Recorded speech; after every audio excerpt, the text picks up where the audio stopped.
All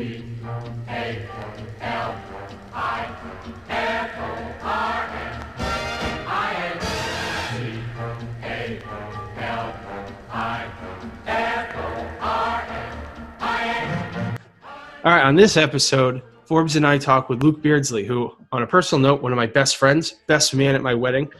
But he is also, I guess the term would be a restaurateur. He's an executive for a bunch of restaurants. He helps open restaurants, helps with the menus, helps with all the stuff behind the scenes. And he talks about how COVID-19 has affected the restaurant industry and the ripple effects, be it from the suppliers to the farmers, and even, I would say, dare I say, even more important, service industry, one of the last places a person without a degree can make middle-class money. So this is a really good one, guys. Sit back, enjoy, and as always, Free the bear. Grrr. All right, Luke. So I guess the first question I'm going to ask you, because I know the answer, I believe, but I still think it's important for the few people who will eventually listen to this. What exactly do you do in the restaurant industry? So I've had a bunch of different positions over the years, but I, started out kind of at the bottom and then worked my way up to being an executive chef at a restaurant in California. Did that for a couple of years out there, and then we ended up moving back to the East Coast, where I took over a restaurant in the waterfront in Boston. I was executive chef there for 6 years and moved on to run two other places. In addition to the one unit in Southie, we had two very busy restaurants at Logan Airport that I'd worked at. And while I was there, I did executive chef work, but then I also did a lot of kind of just general management stuff for the units, lease negotiation. There was a lot of hoops to jump through, obviously, at the airport for running a restaurant that was post-security. And then after those places, I moved on to doing a new opening of a huge restaurant that we just opened last year on Boylston Street, Coplet, in the Peru. There's like this big foyer in the Peru, kind of like an outdoor patio setting. And we have this whole multi-revenue stream restaurant that's attached to that building, which we opened. So I did that, worked on that project, helped to get that open, and designed the kitchen, the cafe, and a bunch of that stuff. And then I've kind of been working in conjunction with the culinary director of our company to kind of oversee places that need a little bit of kind of love or, whatever, need some help with inventory control or menu development, or if there's a chef who leaves or has to be removed, I'll go in and I'll kind of run that until we have something figured out. So I did that for about a year. And then I have most recently taken over running our restaurants on Lansdowne Street at Fenway Park. We have we technically have 5 venues down there, 2 of which are attached to the park. And then a small club called Bill's Bar, and then a huge Irish pub called Lansdowne Pub, and a southern kind of fried chicken restaurant called The Bread is Last Call, all of which do music and, a lot of promotion type of stuff. So that's it. Sorry about the long-windedness.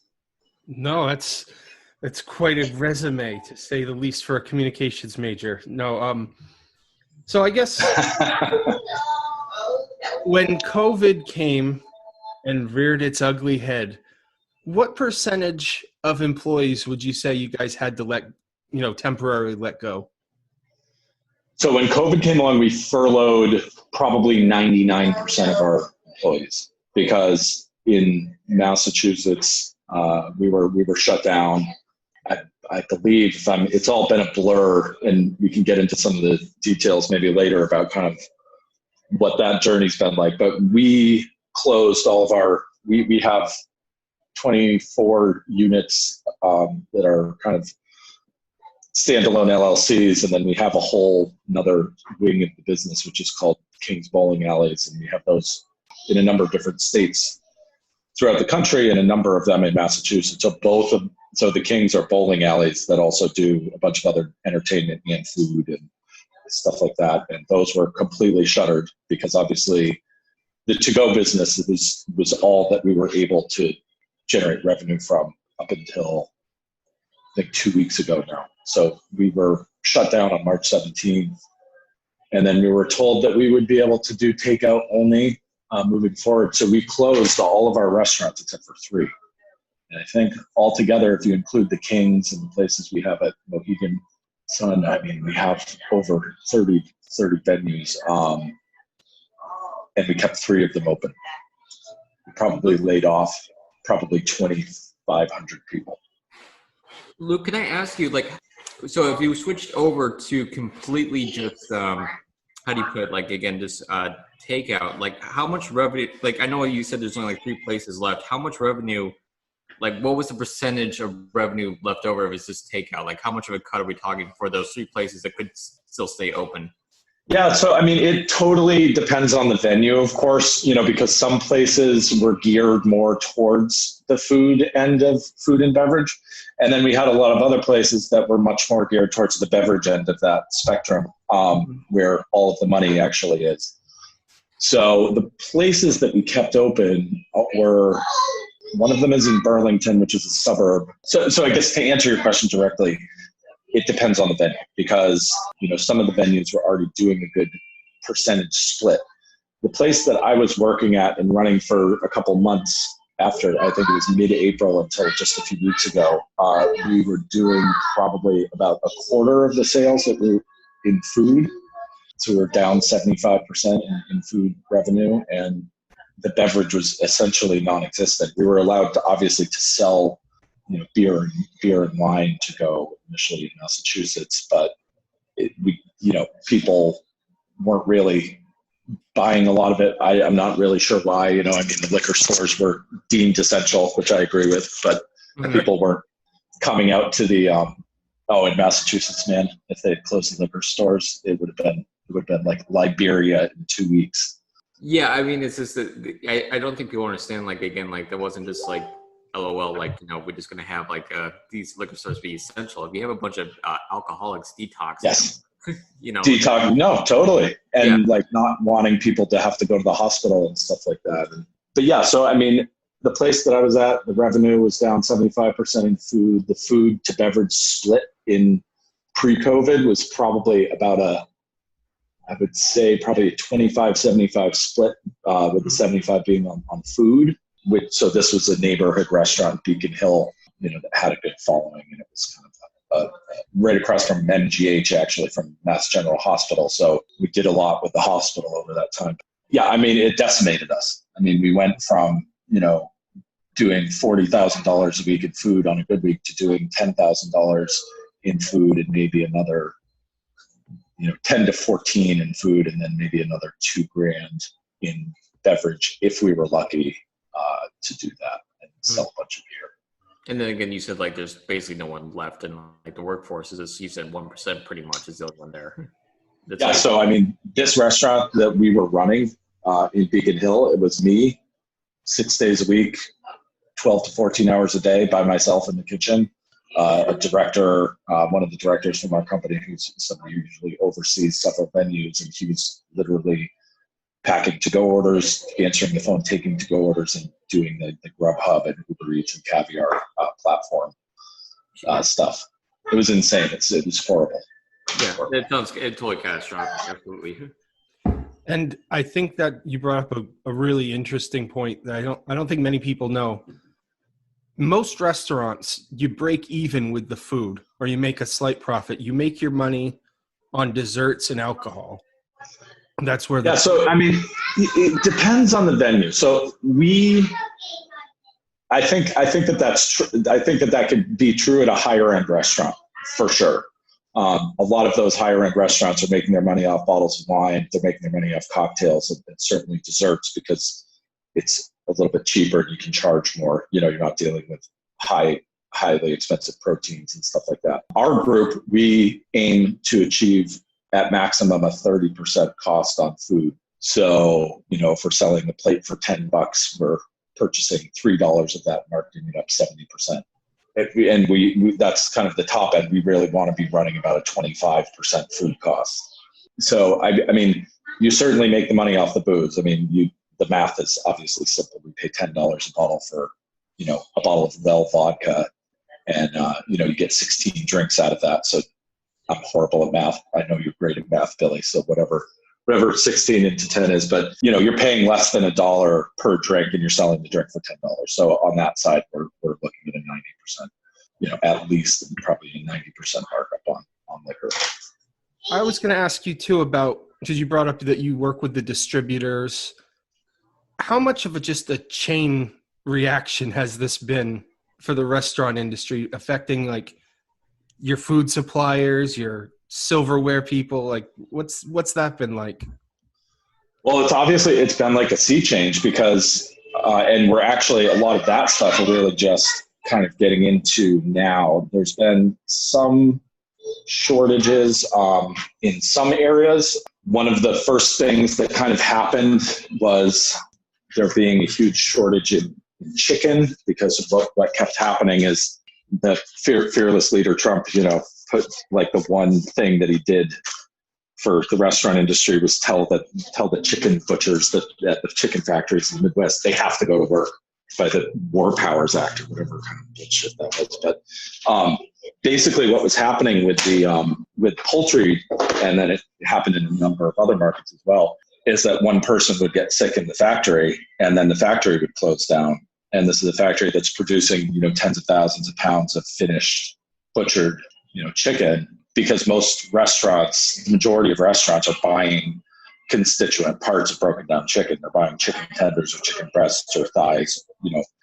Certainly a lot of places will also buy whole chickens, but the majority of that stuff is kind of split and butchered. So you'd have these places that had, 500 or 600 meat cutters in the factory out in the Midwest, and then the virus would ravage through there, and there's literally nobody else to work. So then the market would be back by a month. They had to slaughter and just throw away. I was reading this in one of the market updates, something like 1.5 million chickens, because they didn't have anybody to clean them and butcher them and cut them. So that kind of thing has been a thing in different industries throughout this process up to now. It's starting to even out a little bit on some of the protein markets and stuff like that, but it's still, we get updates from our purveyors about the market, and it still, fluctuates. And with these resurgences and stuff, I guarantee that we're going to see inconsistencies. We've had inconsistencies with specific size product as well. Kind of with beef, it's like you can still get like whole sides easily, but most people are butchering in their restaurants now, so it's definitely put a wrench in the machine works. Luke, can I just ask you, in perfect conditions, what is I've heard some figures thrown around, but like in perfect conditions, in a perfect economy, a new restaurant starts up, right? And a lot of like restaurants, some new places were about to start or just said started right when COVID-19 hit. What's the usual kind of failure rate for a restaurant? What are we talking about? Like how hard is it to get it up and running and then COVID comes in and just slaps you down?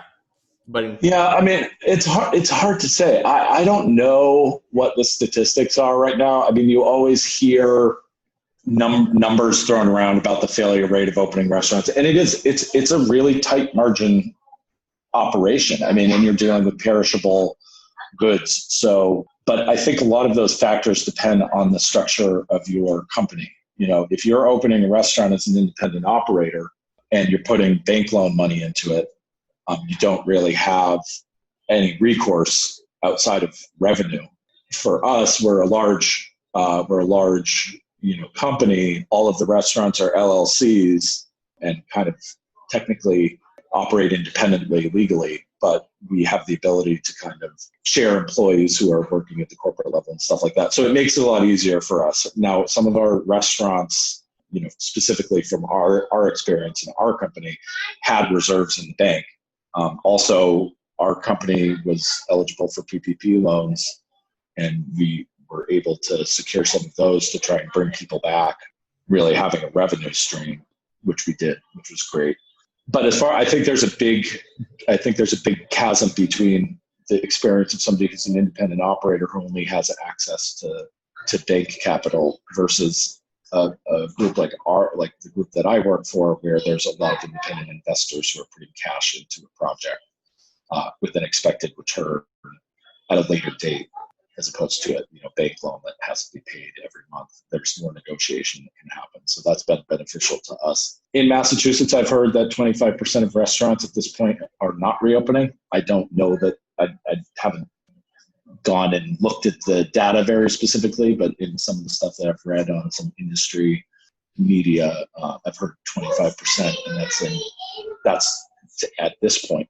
So if there's another big uptick in Massachusetts, I'm sure that number is going to get up into the 40s or 50s. That would be my assumption.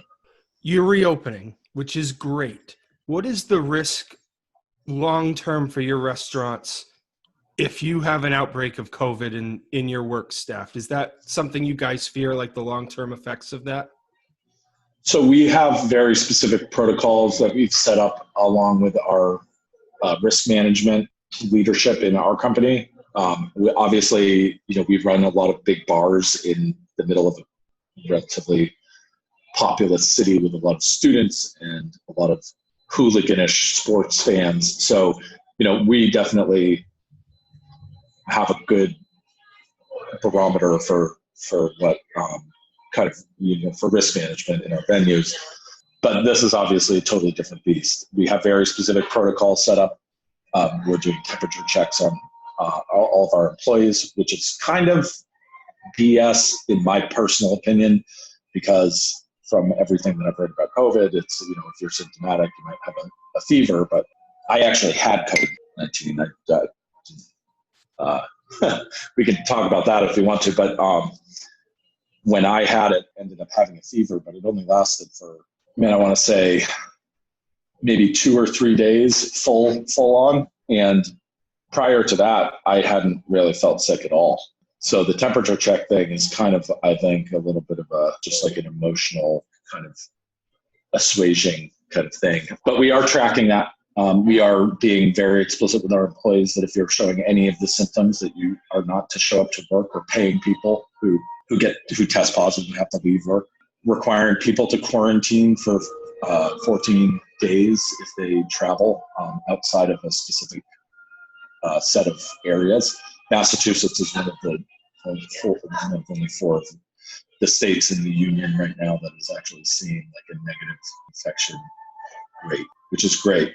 But we've also opened up a little bit more slowly than some other places as well. So we have remains to be seen. But trying to adapt as best we can. We're running very limited staff. We're requiring people to sign off on hand washing every 15 minutes. Masks are worn at all times. Obviously we're being extraordinarily cautious in the kitchen. We have hand sanitization stations set up. We have social distancing stickers on the floors for the bathrooms and for the patios. We have set up our dining rooms to make sure that obviously everything is 6 feet apart. No parties of over 6. No seating at the bar. All the bar stools are gone. People are required to be sitting while they're in the restaurant or on the patio. There's no kind of standing around milling. Gloves are actually not necessarily safer than hand washing, but we've given our employees the option to do whichever one is more comfortable for them. And that's something that I'm kind of interested to see if guests are more weirded out by people without gloves or more weirded out by people with gloves, because actually hand washing is really the most important thing to be doing. Yeah, but that's kind of like what we're doing. And as far as like, if the protocol that we have is if somebody tests positive in the restaurant, everybody we close it immediately. And everybody who's interacted with that person needs to get tested, and anybody obviously test positive needs to stay out of work until they're symptom-free. Until they test negative and are symptom-free, and 2 weeks after the test, they can come back. So that's kind of, and then obviously if somebody tests positive when we close the venue, the first thing that we would do is hire one of our cleaning companies that we use to come in and do a complete tear down of the restaurant and sanitize it. This kind of like general practices for the industry, or is this something like more like a Massachusetts regulation kind of thing? So some of the stuff is specific to Massachusetts state regulation, the social distancing guidelines, no bar seating, the no parties of over 6. I think a lot of this stuff is local. But in addition to that, we have obviously contacts in the Massachusetts Restaurant Association and the National Restaurant Association, and they've provided a lot of guidance kind of by kind of collating information from different states who've dealt with reopenings, at different times in this process, and figuring out kind of best practices, what guests are expecting, and because obviously at the end of the day, there's all this technical stuff, but we're still trying to do the same thing, which is obviously at the base of it, make money. But the way that we're attempting to do that is by making people feel comfortable in our spaces, being inviting, making them feel like they can come in and just chill out and forget the world for a little while, which is what we always tried to do. But I think that aspect of it is even more important now. So a lot of it is state guidelines, but then a lot of it is best practices from the National Restaurant Association, Massachusetts Restaurant Association, and then just like what can you do to make people just be able to have that experience that everybody's been craving. And, Yeah, because I was going to say, like, it's a little tricky because, like, even if the state says you guys are open again, as a customer, like, personally, like, right now, we've had some stuff open up, even here in California, even though, again, they're kind of backtracking because we've had some massive spikes. But right. Long story short is just that, like, I don't feel 100% comfortable in certain situations. So, like, for example, like, I have this general rule that any place I would go to has to be like kind of like outside, bathed in sunlight, that kind of thing. So do you still think that it's going to be for a long time that people are just not going to be comfortable coming back just on general principle?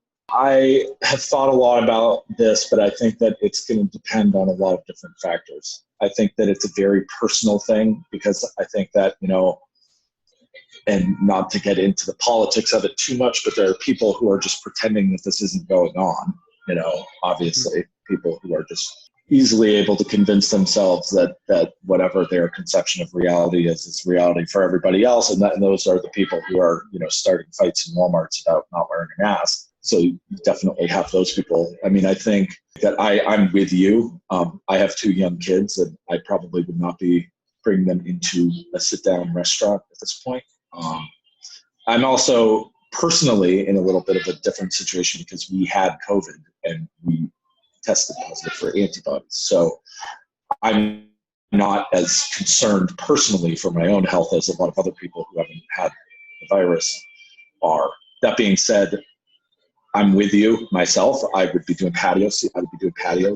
UV light is a huge, a huge mitigator of the virus. So sitting outside in the daytime as opposed to going out to a dark bar or sitting on a patio at night definitely makes a big difference. And ultimately, I think that whether it's restaurants or anything else, we're at a point with this, and this is just my own personal opinion. Political orientation aside, if we completely shut down the economy again, it's going to have a disastrous consequence. And I'm not willing to say, the trope sometimes can be, well, who then do you want to decide is going to die? Who are you willing to be responsible for dying from this? And I like to think that people are smarter than those binary kind of black and white choices. I think that we have to reopen the economy because if we don't, the effects in the long term are going to be much worse than they are. We obviously also have to contain the virus. And frankly, people need to be smart. This is, and we've said this to our staffs at the restaurants. I've said literally the same thing to the staffs at the restaurant. If we have to get shut down again, we're a big company. We had cash reserves. We floated our restaurants. We negotiated with our landlords and our vendors and all of this stuff to try and make this work so we can bring people back to work. If there's another huge spike and a long shutdown, we'll have to close the majority of our restaurants, guaranteed. And that's going to be the same for most kind of brick and mortar companies, a lot of whom were suffering before this to begin with. So it's contingent upon people to make good decisions, and we're not always adept at that. But I think that if we're going to make this thing work, and this is kind of what we told the staff, like, you got to take this 100% seriously, or else we're kind of screwed. So It remains to be seen how people in Massachusetts are going to react to the restaurants being open and to, patio versus indoor and stuff like that. As it stands, just in having been open for 2 days so far, we've seen the majority of people being more comfortable on the patios for sure. But I think it's just going to be a process. We're going to have to see what happens. It's hard to say anything, for sure. One of the reasons I wanted to get you on is because I was talking to Forbes earlier. Restaurants really are a strong indicator of where an economy is heading. So that is frightening for you to say that, if another spike comes, you're going to have to shut down so many restaurants, because that to me tells me that the economy is going to go into a real spiral. So we'll leave with this final question. What would you do? Say you're president, which would be great. What would you do specifically to help the restaurant industry right now? Specifically to help the restaurant industry, I think extending PPP loans, I think would be pretty much the only thing that you can do. I mean, there's been some good stuff that the states have done. Like, for instance, they floated tax bills and some of these kind of quarterly and year-long things where, like, our company has to pay their tax bill at the end of the year. And a lot of the time, what some restaurants do, especially larger ones, is they'll actually pay it at the end of the year. So that tax money that they're taking in is kind of extra money, if you know what I mean. And then at the end of the year, then they have their accountants go through everything and they'll pay that bill, but instead of having to pay it quarterly. So in Massachusetts, there was a tax abatement type of situation where we were allowed to float our tax bills then they've extended it a few times. That would be a huge help to not have to pay taxes for a little while. And then the other thing is just the paycheck loan kind of stuff to try and keep people employed if we're in a situation where we're doing 75% less revenue or more. But outside of those kind of relevant, straight up financial things, there's no solution to this situation. The virus does not give an F about what the president does or doesn't do. It's really just about it's really just about kind of bolstering the underlying economics of an industry which is really on the ropes right now. It's very frustrating because there's these, you have like the airline industry that makes billions of dollars in the good times, but somehow they don't save any of that money, and then they get bailed out when the economy tanks. They should have a financial structure where they're saving the money instead of, hoarding all of this cash or paying out extravagant amounts of money to shareholders. Maybe pay a little bit of less money and then save some money so that the taxpayers don't have to go. The reality in the restaurant industry is that you can't do that. It's not something that you float. Restaurants will come back if things close down. And I think that there's, eventually once there's a flu shot type of, COVID shot, that people could get, if that ever happens.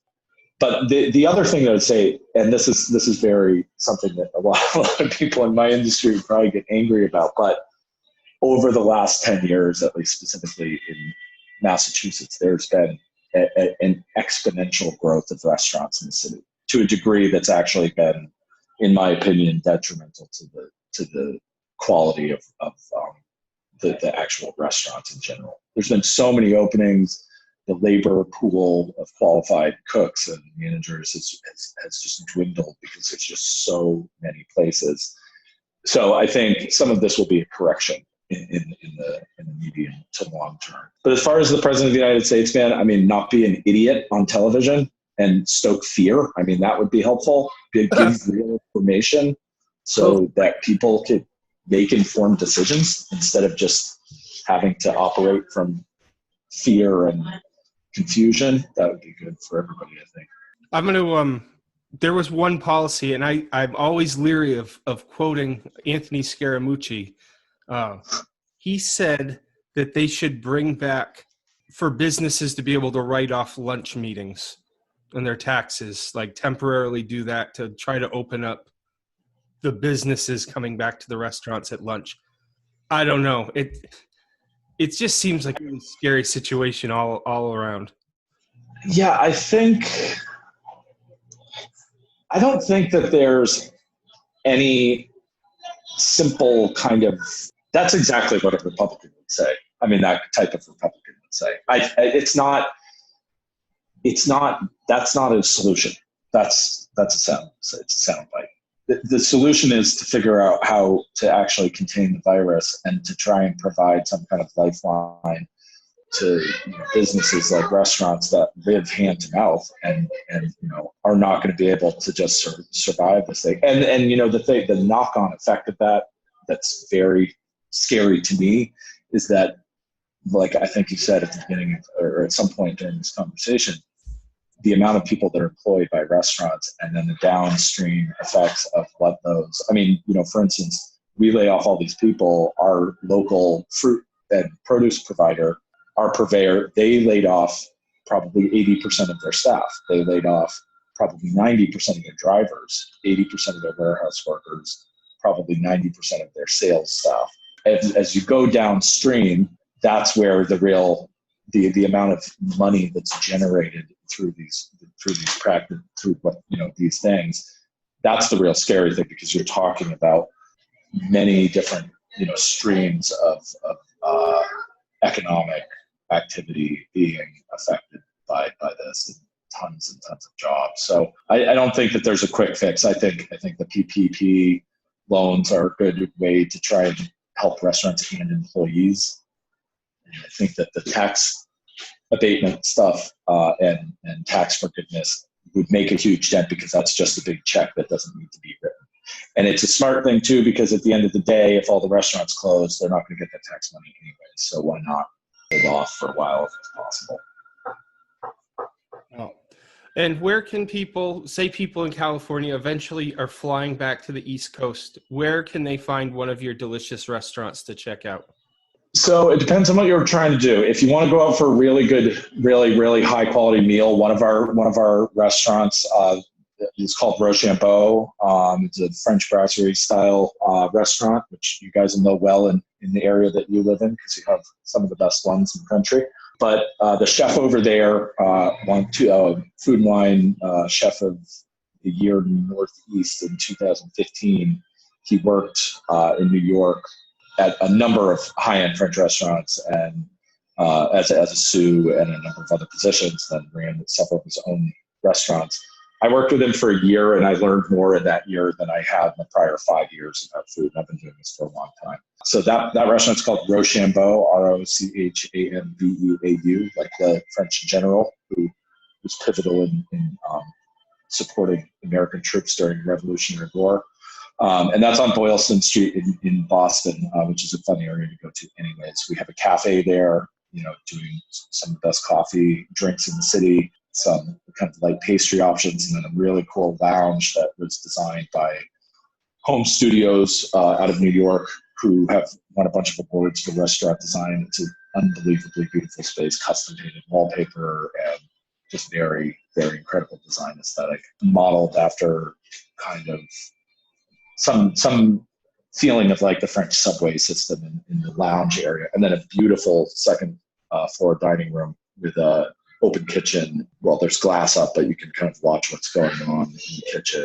Overlooks the Prue Mall, and so that's going to be one of the best meals that you can have in Boston. If you're looking to have fun, come down to my place. It's on Lansdowne Street around Fenway, and we've got a bunch of bars. One of them is called Bleacher Bar, and there's actually a huge window that looks out on the field. So the Red Sox actually are going to be playing this season. So we're really looking forward to having people in there.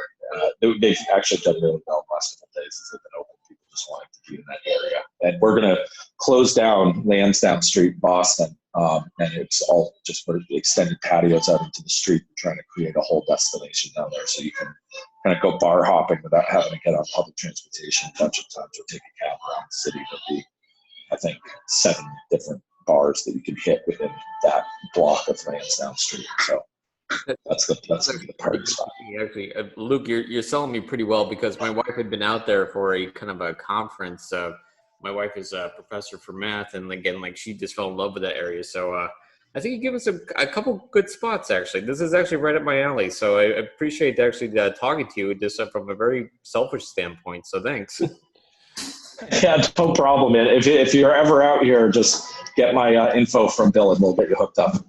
I appreciate it, man. Thank you so much. I look forward to it. You have no idea. Thank you, Luke. Say hi to Jenny and the kids for me, and I'll eventually be out there. I just got to wait for airfare to not be, I just don't want to be locked in a tube filled with people. And recycled air. Yeah, it's a concern, and I'm very legitimate concern. I'm definitely looking forward to coming out, and I'll definitely look you up. But good talking to you, and thank you once again.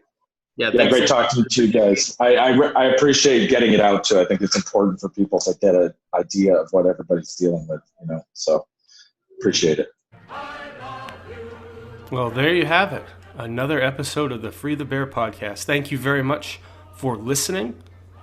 If you can, give it a thumbs up. Even if you didn't like it, give it that good old thumbs up and subscribe. I'm very old, but I've been told there is a bell that you're supposed to push or ding or something. So do that. For more information about the California National Party, go to californianational.party. Or on Twitter, vote_CNP. And in conclusion, free the bear. Grr.